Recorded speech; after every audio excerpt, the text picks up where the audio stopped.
본문 말씀을 세 번역으로 다시 한번 읽어보도록 하겠습니다.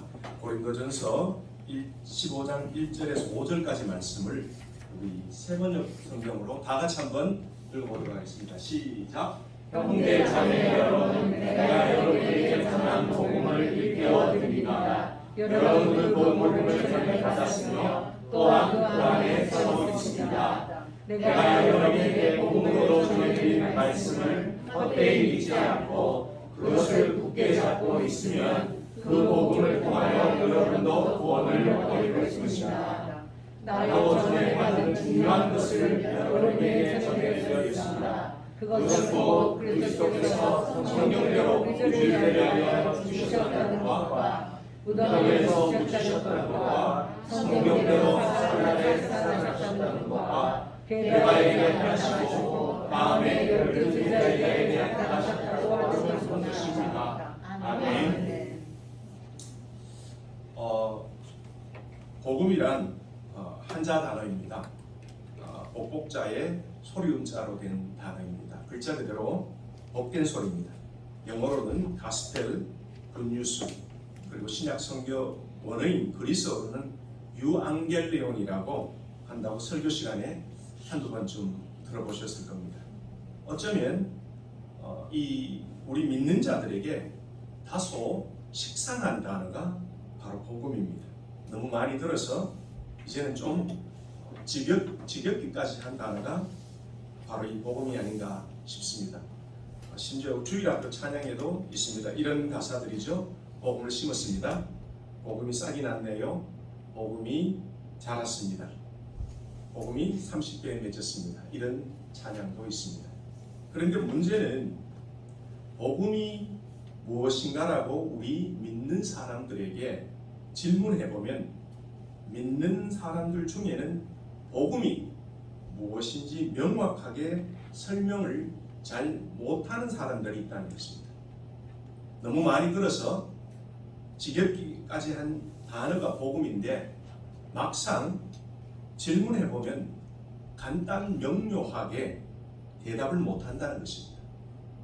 그래서 오늘은 우리 신앙생활의 가장 기초이자 핵심 사항인 이 복음에 대해서 이 시간 사도 바울이 고린도 교회에 보낸 편지글인 고린도전서에서 복음을 어떻게 설명하고 있는지 함께 살펴보면서 복음이 무엇인지 깨닫는 시간이 되시기를 바랍니다. 고린도전서와 바울이 말하는 복음을 이해하기 위해서는 먼저 고린도라는 도시에 대해서 이해할 필요가 있을 것 같습니다. 고린도는 헬라어로 코린도스라고 부르는데 정확한 어원은 찾기가 어렵습니다. 하지만 그 말의 뜻은 장식, 뭘 이렇게 장식한다라는 그런 뜻입니다. 고린도는 그리스 로마 시대부터 도시국가로서 지중해 해상 무역의 중심지이며 부유한 항구 도시였습니다. 그리스 수도 아테네, 성경에는 아덴이라고 나오죠. 아테네에서 서쪽으로 대략 한 80km 정도 떨어져 있습니다. 사도 바울 당시에 벌써 인구가 자유인이 대략 한 25만 명, 그리고 노예가 40만 명이었던 걸로 추산됩니다. 자유인 한 사람당 거의 2명의 노예가 있었습니다. 그리스인들, 로마인들, 그리고 많은 동방인 등 여러 민족이 모여 살아서 종교적 혼합주의 타락이 심했다고 합니다. 고린도에서는 예술과 과학의 연구도 성행했습니다. 그래서 고린도에는 언어 연구교실과 철학학교들이 있었다고 합니다. 당시에 큰 상업도시가 그러했듯이 개방적이고 우상숭배와 도덕적 타락이 만연했다고 합니다. 당시 고린도에는 적어도 12개의 신전들이 세워져 있다고 학자들이 말하고 합니다. 그 신전들 중에 하나인 사랑의 여신인 아프로디테라는 그 아프로디테 모시는 신전이 있었는데 그 신전에는 대략 한 1000여 명의 여자 사제들이 있었다고 합니다. 이 여자 사제들이 그 지역 주민들뿐만 아니라 외국인들을 상대로 종교적인 행위로 매춘을 했다고 합니다. 종교적인 행위로 매춘을 했다고 합니다. 그래서 오죽했으면 그때 당시에 고린도인이 된다라는 이 그리스어 동사는 성적 부도덕을 행한다라는 의미로 통용됐다라는 것입니다.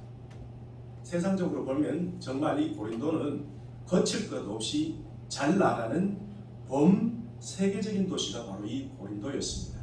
바울은 AD 주후 50년과 51년 겨울에 그의 제2차 전도 여행 중 아테네에서 고린도로 건너와서 1년 반 동안 체류하면서 이방인과 유대인들에게 전도해서 고린도 교회를 개척했다고 사도행전 18장 1절에서 17절에 나오고 있습니다.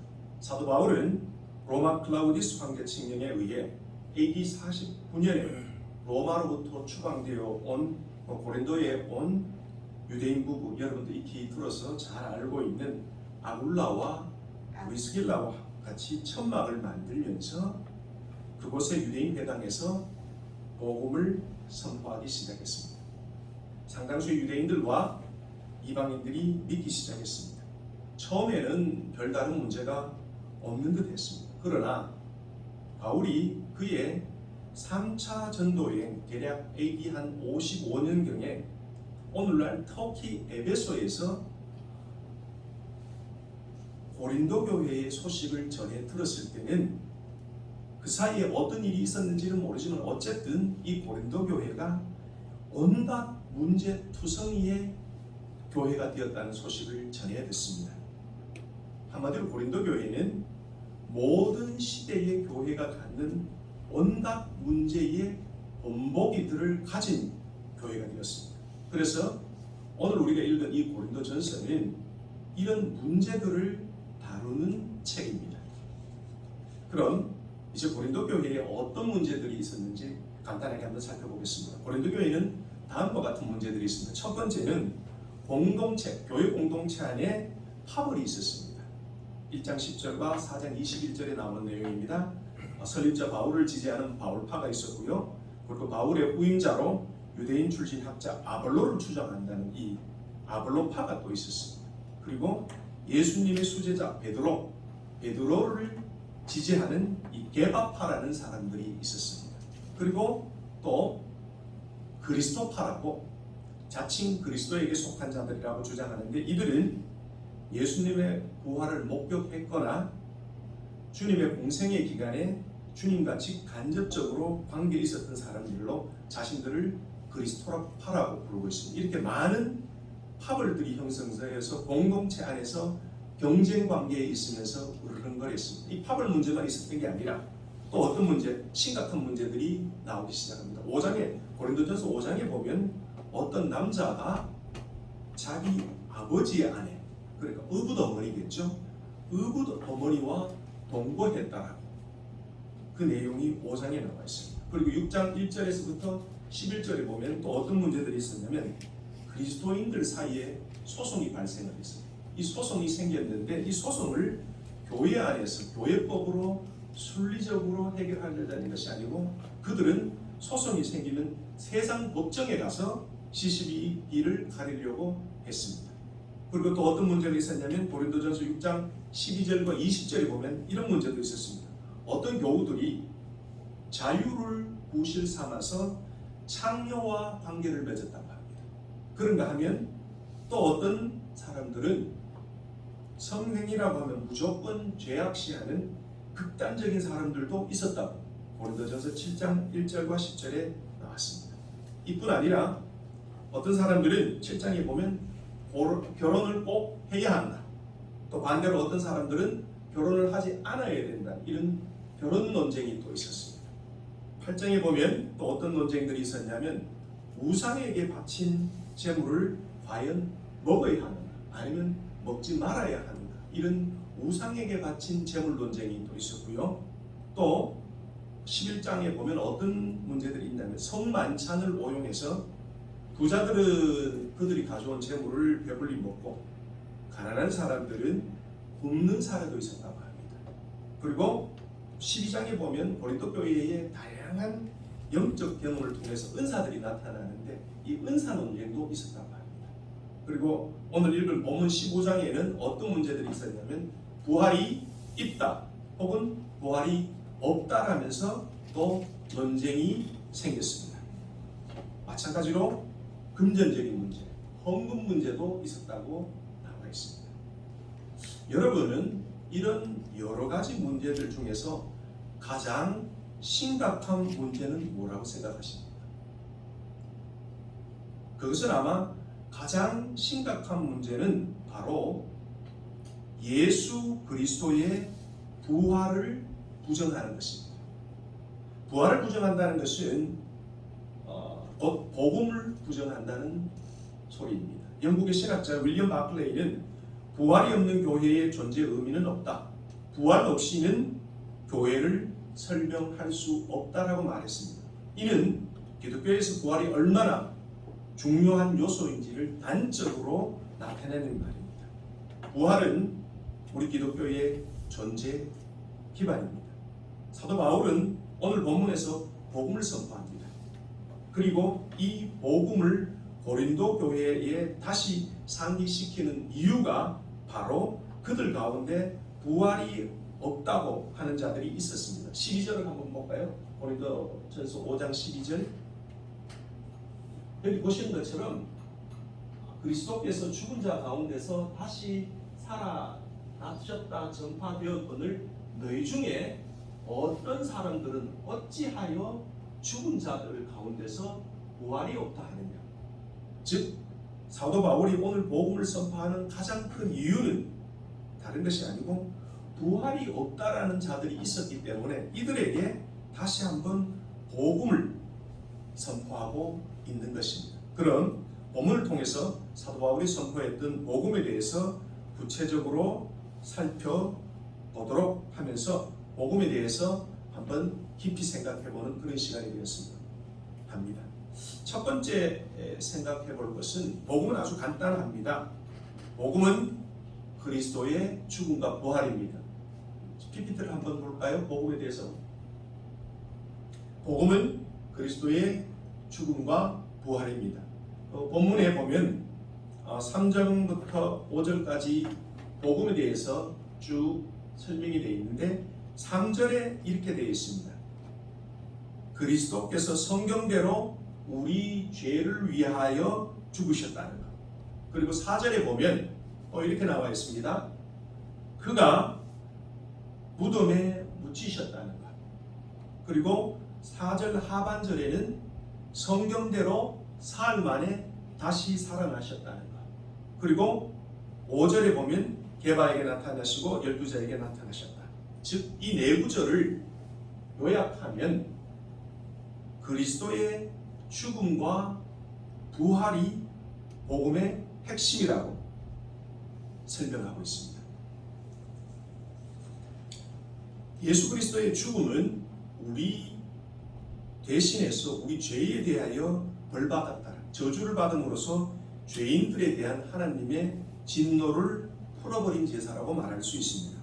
이 내용은 로마서 3장 24절 25절 그리고 고린도 후서 5장 21절 히브리서 9장 12절 등에서 나오고 있습니다. 예수 그리스도의 죽음은 우리의 죄가 가져오는 죽음으로부터 그리고 죄를 통해 우리 위에 군림하는 사단의 세력으로부터 우리를 속량한 사건입니다.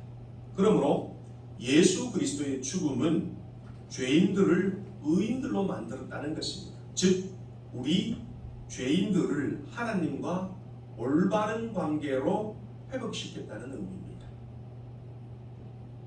모든 종교에는 그 종교의 핵심이 있습니다. 우리 기독교에서는 예수님의 부활이 가장 중요한 핵심입니다. 기독교 신앙의 독특성이 바로 이 부활에서 나옵니다. 기독교에서 부활이 제거된다면 기독교는 아마도 하나의 윤리나 철학이 되고 맙니다. 한마디로 부활이 없는 기독교는 기독교가 아닙니다. 부활이 없는 기독교는 상상할 수 없습니다. 부활이 없으면 예수에 대한 믿음도 없습니다. 하나님의 나라에 대한 소망도 없고 죽음 이후의 세계에 대한 어떠한 희망도 없어지게 됩니다. 우리의 관심은 오직 이 세상에 종속될 뿐입니다. 만약 부활이 사실이 아니라면 우리 신앙은 근거를 잃어버리게 됩니다. 그래서 사도 바울은 오늘 고린도전서 5장 14절에 다음과 같이 말하고 있습니다. 그리스도께서 만일 다시 살아나지 못하셨다면 우리가 전파하는 것도 헛것이요 너희 믿음도, 우리의 믿음도 부활이 없다면 우리 믿음 역시 뭐라고요? 헛것이라고 지금 설명하고 있습니다. 예수님의 부활은 기독교 교리 중에 하나가 아닙니다. 기독교 신앙의 근원입니다. 우리가 가진 복음은 아주 간단 명료합니다.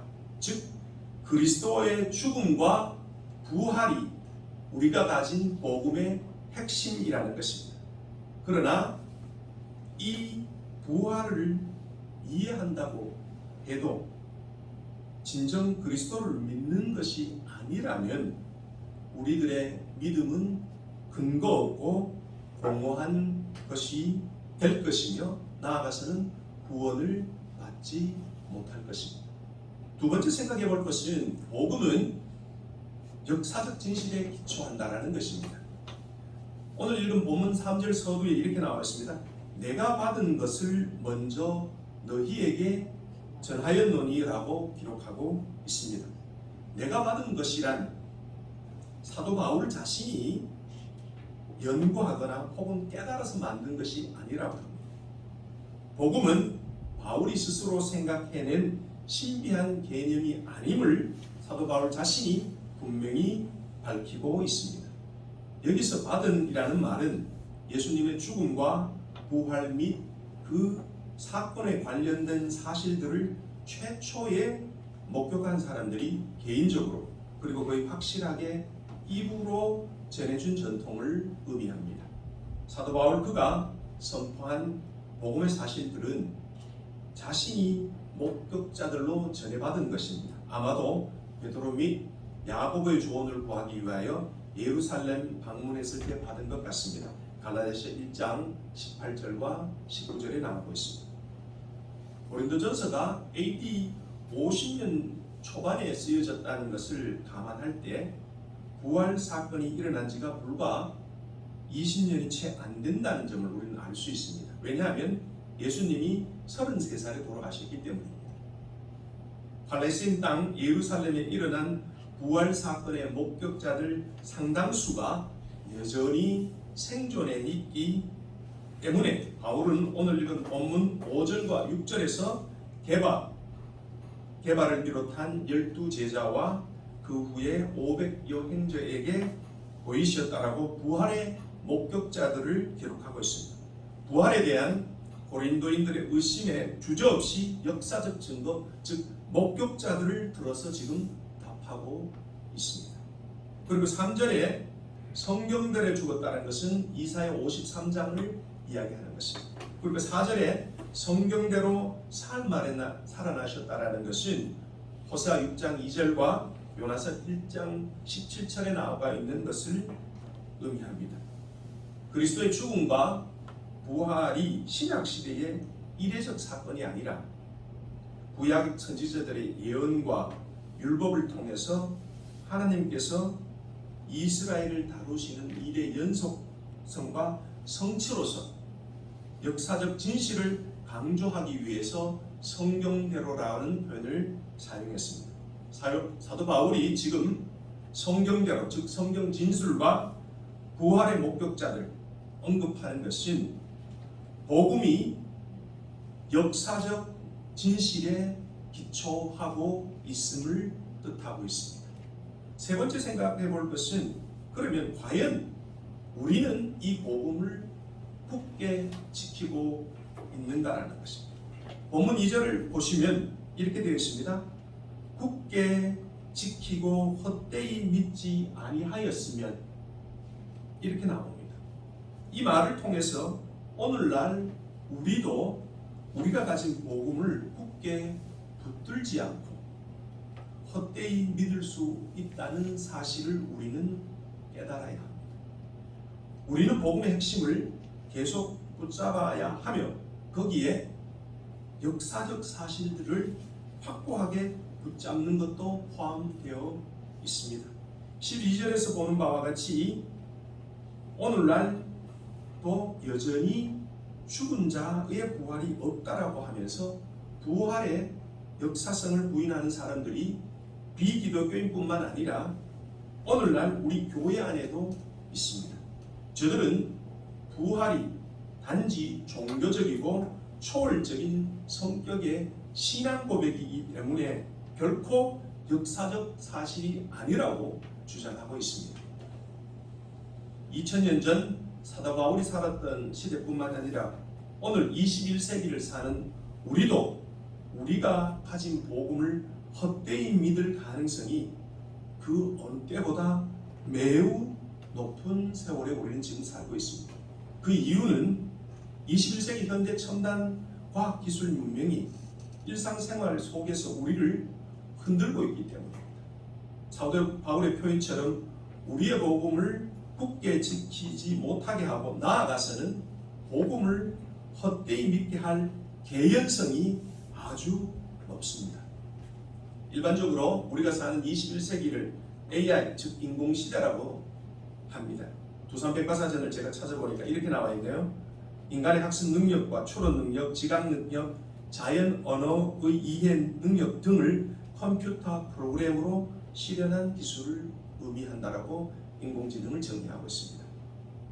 인공지능이 우리 삶에서 아주 동떨어진 기술이 아닙니다. 우리가 매일 사용하고 있는 스마트폰을 보면 인공지능 기술이 들어있습니다. 대표적인 것이 여러분이 카메라로 이렇게 사진을 찍을 때 초점을 자동으로 잡아주는 그 얼굴 인식 기능과 또 요즘 유명한 게 애플의 시리 같은 경우에는 음성 인식 기능이 있죠. 심지어 TV에 보니까 이렇게 정수기 같은데 에어컨 같은데 이렇게 말로 하면 알아서 말을 명령어를 인식해서 작경하는 이런 것들이 다 인공 기능입니다. 그리고 또 요즘에는 TV에 제가 보니까 광고 중에 자율주행 기능, 소위 말하는 속도, 온도, 소음, 브레이크 등을 자율적으로 알아서 해결해 준다는 자율 기능을 장착한 신차 광고도 심심찮게 보고 있습니다. 이 자율 기능이 바로 인공 기능입니다.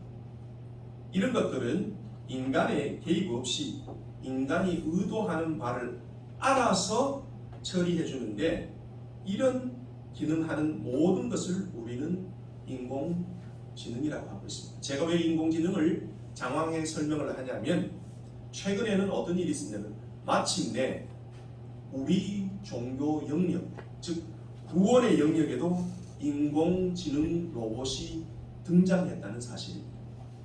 인공지능 로봇 목사가 2017년도 6월에 독일 비덴베르크에서 인공지능 목사, 그 이름이 Bless You 2, 축복한다는 Bless You 2라는 이 인공지능 로봇 목사가 등장했는데 이 인공지능 로봇 목사는 방대한 성경 지식을 기반으로 다양한 언어들로 사람들에게 성경 구절을 읽어주고 또 축복의 말씀을 하고 나아가서는 간단한 설교와 상담도 해주었다는 것입니다. 그리고 인공지능 로봇 승려가 2005년도에 중국에서 벌써 출연했습니다. 2019년도에는 일본에서도 선보였습니다. 이제 우리의 구원도 인공지능 로봇이 주관하게 된 세월에 살고 있다는 것입니다.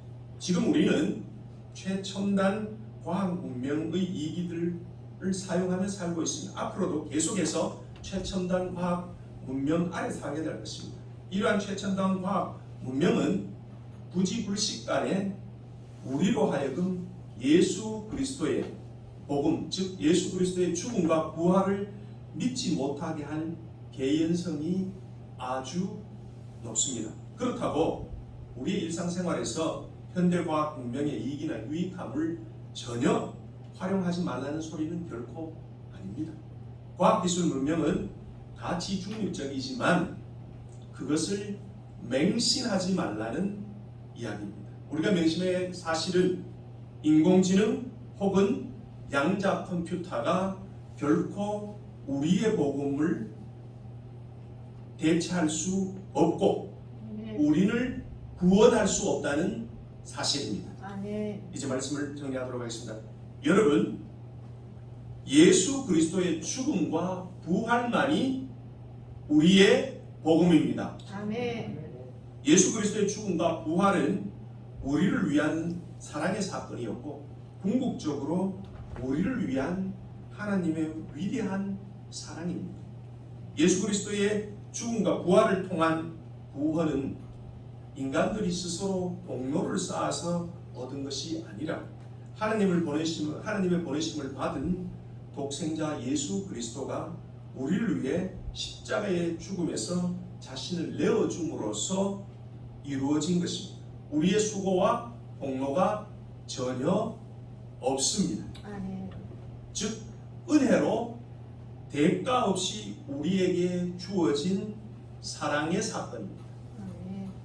2000년 전 팔레스타인 땅에 일어난 그리스도의 죽음과 부활을 통해서 이루어진 창조주 하나님의 구원 사건이 오늘을 사는 우리 개인의 실존적인 구원 사건으로 효력을 발생하게 할 방도는 오직 믿음입니다. 아멘. 오늘 우리는 믿음으로 그리스도가 나의 죄를 위해 죽으시고 부활하셨다는 이 복음의 선포들을 받아들이는 것입니다. 믿음으로 받아들이는 것입니다. 그리고 우리가 이 복음을 진실로 믿는다면 로마서 10장 9절에서 나온 것처럼 내가 만일 내 입으로 예수를 주로 시인하며 또 하나님께서 그를 죽은 자 가운데서 살리신 것을 내 마음에 믿으면 구원을 받으리라는 이 말씀을 우리가 담대히 선포하게 될 것입니다. 그리고 또 로마서 1장 16절에서 나오는 것처럼 복음은 모든 믿는 자에게 구원을 주시는 하나님의 능력이 됨이라고 이 말씀을 우리는 확신하게 될 것입니다. 사랑하는 성도 여러분, 날마다 우리 삶 속에서 예수 그리스도의 복음을 확신하고 나아가서는 비기독교인들에게도 기쁜 소식인 이 복음을 담대히 증거할 수 있는 우리 모두가 되기를 간절히 소망합니다.